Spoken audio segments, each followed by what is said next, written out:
Welcome back to another episode of Harmonious at Lunch, the show that fuels your business success. I'm Brandon Gano, your host and guide through the world of harmonious business growth.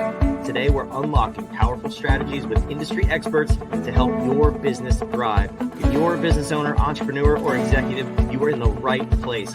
Join me and our incredible guests today on the journey to clarity, growth, and success. It is time to revolutionize your approach to business. Let's dive in with another episode of Harmonious at Lunch. Welcome back to some more bite-sized business advice. It is not often on this show that I am just speechless when we come upon a guest with a topic that we have today, though. I am confused. I am excited. I'm a little bit speechless. We're going to find out what happens, okay? So if you are not thinking outside of the box today after this episode, you will be, I promise. You've heard of business brokers. You've heard of real estate brokers. Have you heard of peach brokers? I have not, but we're about to meet one. Her name is Shannon Houchin. Before we go any further, welcome to the show. Thank you, Brandon. That was a great intro. It is confusing and fantastic all at the same time.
Thanks, Brandon, for that introduction. It is kind of confusing and fantastic all at the same time.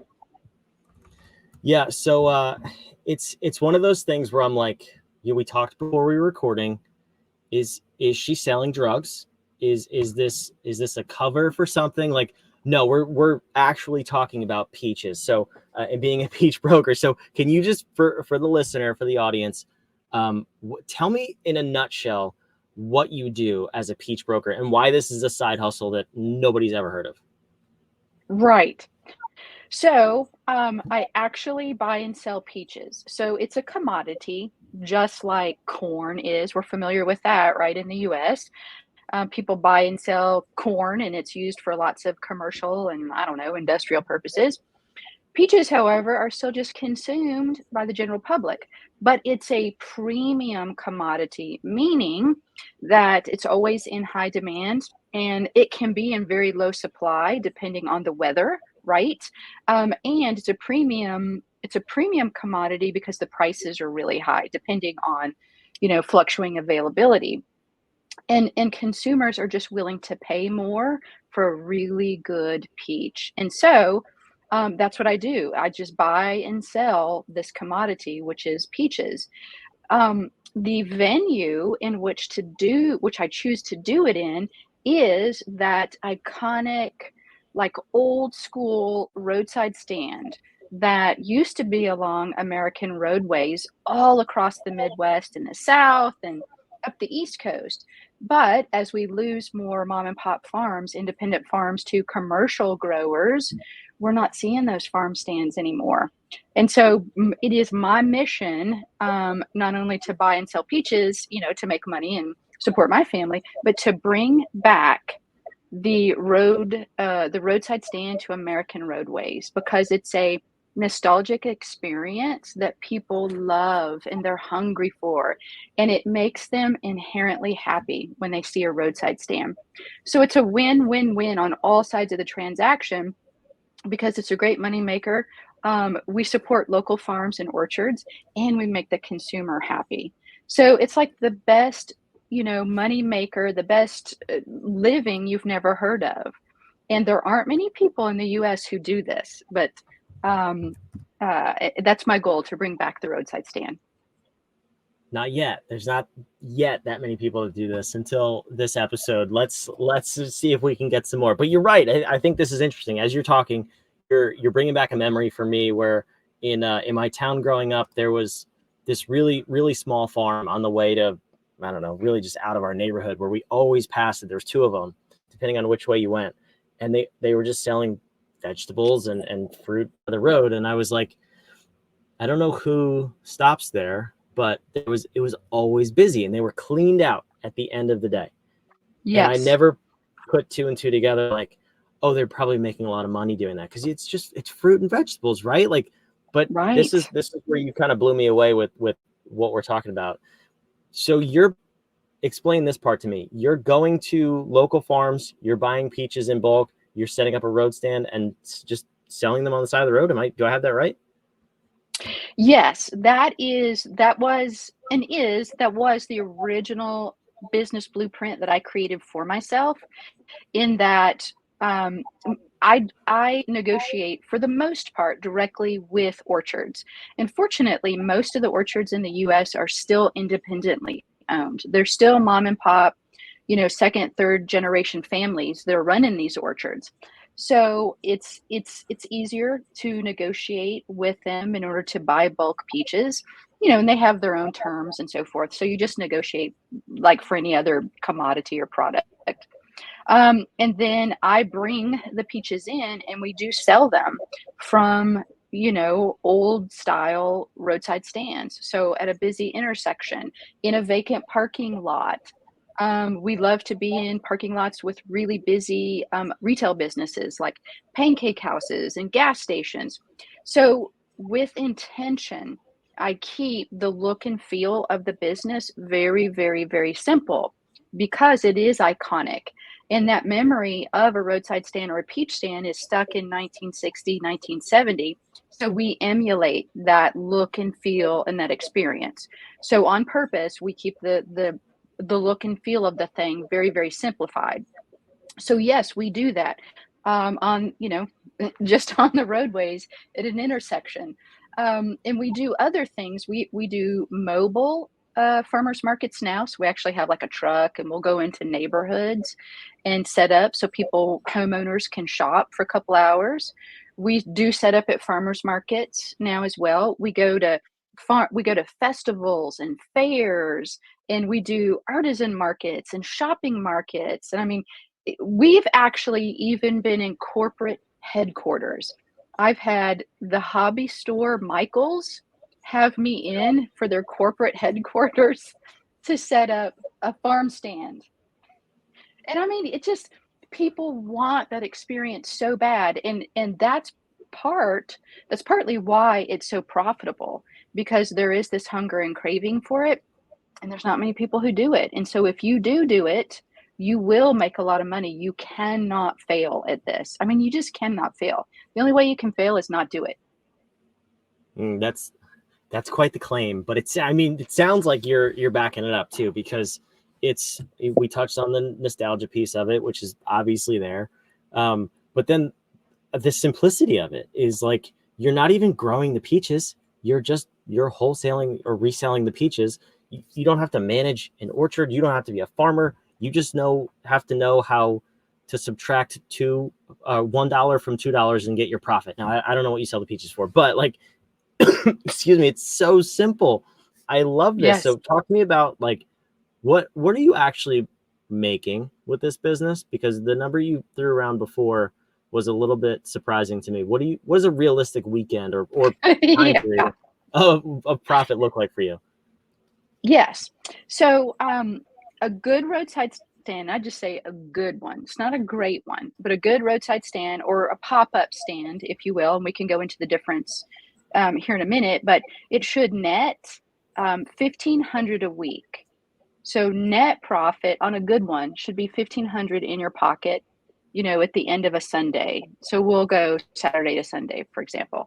A really great roadside stand is probably going to be in excess of 3,500 per week, and that's net profit. So that's what you're putting in your pocket at the end of the week after you pay people, if you have seasonal workers, after you paid for your peaches, after you paid your liability insurance and your, point of sale credit card fees and what other rent, because when we are on private property, we do pay a rental fee to the landlord. So we have some overhead expenses, but they're very, very minimal. So what I advise people is you can expect $1,500 in profit per week. If you are really at a good location, high visibility, high traffic, you've got really energetic people who are upselling and using, some storytelling, selling strategies, then you should be making about 3,500 in profit per week for just one stand. Now we operate during a course of a summer, we've done 100 stands. We can do anywhere from 25 to 50, depending on how many kids we have that are working our stands. So just think about how much you make when you do more stands. I mean, that is the power of just selling peaches. So you're doing 1,500 on a Saturday, Sunday at one stand, and you're running 25 to 50 at a time. Did I hear that right? Yes. So some stands, now the 1,500 I'm quoting you, that's off a stand that we're running 7 days a week. So we have stands that are open 7 days a week, 10 hours a day. That's $1,500 a week net profit. We have stands that we just run on a Saturday and Sunday. Now, if those are very high visibility, high traffic, then yes, we can make 3,500 net profit just off the weekend if they're high visibility, high profit. So these are more established locations that already have a tremendous amount of destination traffic. So there is a little bit of, you have to scope out what's a good location. And if you're co-locating with other businesses, for example, that already have destination-based traffic, we get to ride the coattails on that. And so that does bring in a lot of new traffic to your little peach stand. But the really cool thing about the roadside stand is that 80% of your business is impulse traffic anyway. So every day that you're open, 80% of your customer base is brand new. So it's not dependent on, did I advertise it before I opened? Did I market it? Because again, Americans are so primed for this experience. All they have to do is visually see a roadside stand and like see a big peach emblem on a flag, and automatically they know I'm stopping and I'm spending money. But they don't know how much money yet, and they don't know all the other things that they're getting besides peaches. But that's how it works. So this is what I mean by you cannot mess this up. If 80% of your business is new customers, and it's not dependent upon you doing a single thing except setting up in a busy, high traffic area, well, all you got to do then is have the peaches and sell them and make change. I told you I was speechless. You're blowing my mind with this. Answer this question honestly. Is there meth in the peaches? Like, are you actually selling drugs in the peaches? They are very addictive. So we've gotten very good at increasing the lifetime value of our client base, because since I broker peaches from all over the US, like I really know what the good peaches are. And so people look forward, and our customers are really knowledgeable and skilled themselves. They're discerning. And so they're like, hey, did you get those Palisade peaches in yet from Colorado? Or what about Parker County peaches, which is Texas? So they're discerning, and we've earned a really good reputation here in Texas because we provide such good products. So people come back season after season after season. And I'm not even open yet. People are calling me. They are sending me messages and asking when I'm going to be open, because they want honey and they want peaches and they want all of this stuff. But you become you become a go-to destination for people in this business, and they just don't want to go anywhere else once they know you're there. I think the whole thing is so cool, and it's one of those things where it's got my interest peaked for sure. But then the next thing I say is like, oh, I don't know the first thing about peaches. You just named 2 different kind of peaches. And I was like, okay, I'm unqualified for this. I know how to run a business. I don't know anything about peaches, but lucky for you, Shannon actually has a course where you can learn how to do this, which I think is really, really cool. So I put the URL on the screen. We customize it. So it's our company URL. It's whatif.com/peaches. We'll take you to Shannon's course. And you can go check it out and see if this is for you. Shannon, thank you for coming on the show. I'm just curious. One last question. Like, where do you see yourself taking this business? I mean, this is a business for you. This is not a side hustle at this point, but where do you see yourself taking this business? Or are you more focused on just helping other people get into this business to help offset their or increase their finances and see what they could do with it? Yeah, so since I'm 11 years in now, doing this roadside stand gig, this peach flipping gig, my main goal now is to teach people how to do the same thing and earn their own financial freedom, to take back their time, right, their energy, all of the decision making, their schedule, who they want to work with, when they want to work, what do they want to sell. If I can just do my little part to support people in their own journey, I'm happy at the end of the day. We do continue to this day. We still run our own roadside stand business, and we're hustling every single summer. But in the last couple years, my son Finn has taken on the logistics, which has allowed me to pull back and work on the business more instead of in it. And I'm hoping that within the next year or two, we're going to be able to introduce a proprietary line of products like beverages. So we've been in some salsa. We've been working on some stuff, which I'm really excited about. So you might see something from us maybe in the next year or so. But last year we opened it up to online orders. So we kicked off people ordering online for delivery or pickup or shipping. We can ship peaches around the US now. So that'll be something we'll be returning to once peach season starts at the end of May. That's so awesome. We'll have to follow up with you, have you back on when that happens, when you expand into other lines and just see your journey then. So if you want to, my takeaway from this episode is if you want to make drug dealer money flipping peaches completely legally, you go to whatif.com/peaches, check out what Shannon's got to offer and see if this is for you. See if this is maybe the path you want to take. Shannon, thank you so much for being here and sharing your story. Yeah, thanks, Brandon. It's been a blast. I am slowly wrapping my head around this, but I think this was an awesome episode. I had a lot of fun. I hope you did too, watching and listening wherever you are. So go check out the website. And of course, make sure you are subscribed so you can follow along Harmonious at Lunch every single day of the week. We can disrupt the way you think about business and hopefully grow your business at the same time. And I told you, if you weren't thinking outside of the box before the episode, you for sure are now. And if you're not, you're just broken. Don't come back ever again. I'm kidding. I love you. We'll see you on the next episode of Harmonious at Lunch. Thanks.